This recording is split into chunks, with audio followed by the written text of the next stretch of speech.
पास का धन और घर का धान समाप्त हो गया था। रामदीन के जो चारों बेटे थे उनके पास जो धन था जो रामदीन ने दिया था वो अभी क्या हो गया था, ख़त्म हो गया था। और धान्य भी घर का जो था वो ख़त्म हो गया था। अब चारों भाइयों को चिंता हो गई थी, वो बहुत टेंशन में आ गए थे। उन्हें अपने पिताजी की कही बात याद आ गई।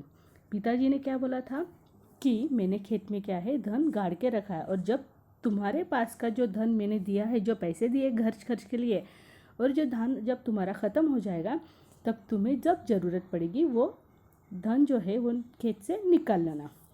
उन्होंने रात के समय खेत की खुदाई का काम आरंभ किया। क्या किया? खुदाई का काम, यानी वो खेत को खोदने लगे। वे कितने दिन? 2-3 रातें खेत को खोदते रहे। कितने? 2-3 रातें कंटिन्यूसली उन्होंने क्या किया, खेत को खोदना शुरू कर दिया। रामदीन ने सिर्फ इतना बोला था बच्चों कि मैंने धन गाड़ के रखा है खेत में, लेकिन कहाँ पे रखा है ये उसने उसके बच्चों को बोला नहीं था। पर कहीं भी उन्हें गड़ा धन नहीं मिला। उन्होंने क्या किया, 2-3 रातें कंटिन्यूसली उन्होंने पूरे खेत को खोद डाला था, खुदाई कर दी थी, लेकिन उनको वो गड़ा जो धन था, रामदीन ने जो छुपाया था, वो नहीं मिला। रात भर के परिश्रम से वो बहुत थक गए। परिश्रम यानी कष्ट किया। उन्होंने क्या किया, घाम पसीना जो था अपना, वो रात भर उन्होंने खेत में लगाया, परिश्रम किया, बहुत कष्ट किए, थक गए। जब सुबह बहुत निराश और हताश होकर वे चारों अपने घर लौट रहे थे, तभी रामदीन के परम मित्र हरिनाथ ने पूछा, तुम सब थके हुए क्यों हो?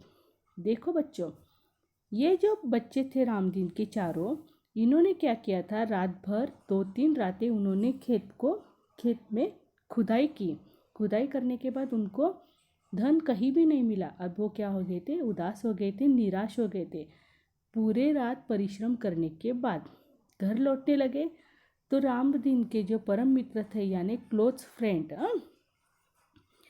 वो अचानक से उनको मिले। उनको पूछा, रामदीन के बच्चों को पूछा, तुम इतने सब थके हुए क्यों हो?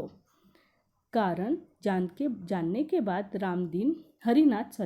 हरिनाथ ने उन चारों को सलाह देते हुए कहा, तुम लोगों ने खेत तो खोद लिया है, अब उसमें बीज बो दो। चारों भाइयों के उदास चेहरे पर खुशी की लहर दौड़ गई। क्या हुआ था? हरिनाथ ने बच्चों की पूरी कहानी सुनी। यानी रामदीन ने बच्चों को क्या क्या कहा था तीर्थ यात्रा जाने से पहले।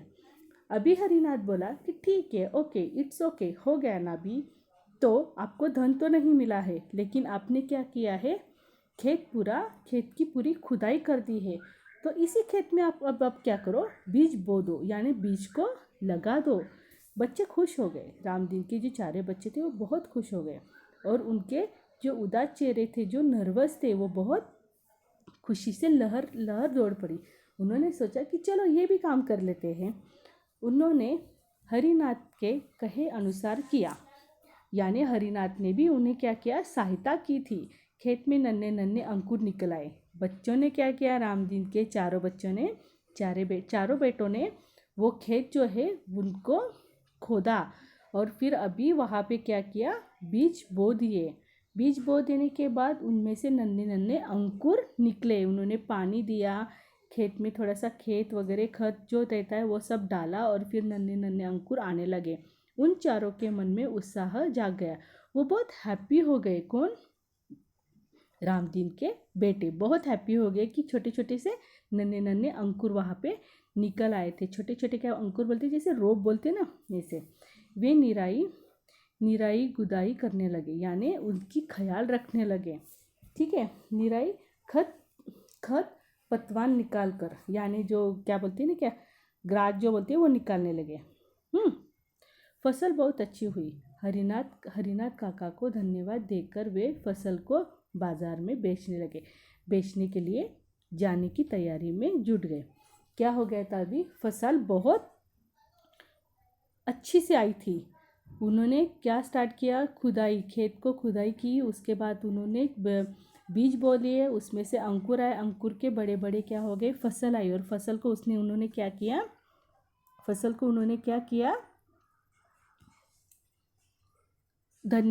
हरिनाथ को धन्यवाद दिया और वो फसल को लेकर यानी वो धान को लेकर वो कहाँ गए, बाजार गए, तैयारी की। उसी समय तीर्थ यात्रा से रामदीन और उसकी पत्नी लौट आए। अभी क्या हुआ था, रामदीन जो तीर्थ यात्रा पर गए थे अपनी पत्नी के साथ, वो भी जब बच्चे यहाँ पे कहाँ पे धान बेचने के लिए जा रहे थे बाजार में, तभी फसल को बाजार में बेचने के लिए जा रहे थे, तभी वहाँ कौन आया, रामदीन आया उसकी पत्नी के साथ तीर्थ यात्रा से। माता पिता के आते ही बेटे ने उनके चरण स्पर्श के यानी नमस्कार किया।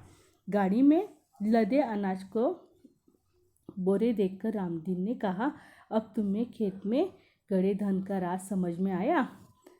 क्या हो गया था, रामदीन ने क्या बोला था कि मैंने खेत में धन गाड़ के रखा है, और अभी जब बच्चों ने वो फसल पूरी तैयार कर दी, गाड़ी में रखी, और तब रामदीन बोलता है कि अब तुम्हें गड़े धन का राज समझ में आया। चारों ने सिर हिलाकर स्वीकार किया और कहा, हाँ पिताजी, अब हम यह भी समझ गए हैं कि जीवन में परिश्रम के बिना कुछ भी असंभव नहीं है, परिश्रम से ही धन कमाया जाता है। क्या बोले बच्चे, रामदीन के बेटे क्या बोले कि जीवन में कष्ट करो तभी हमको क्या है, सफलता मिलती है। और यही रामदीन बच्चों को सिखाने के लिए झूठ मूठ का बोला था कि मैंने खेत में क्या किया है, धन गाड़ के रखा है।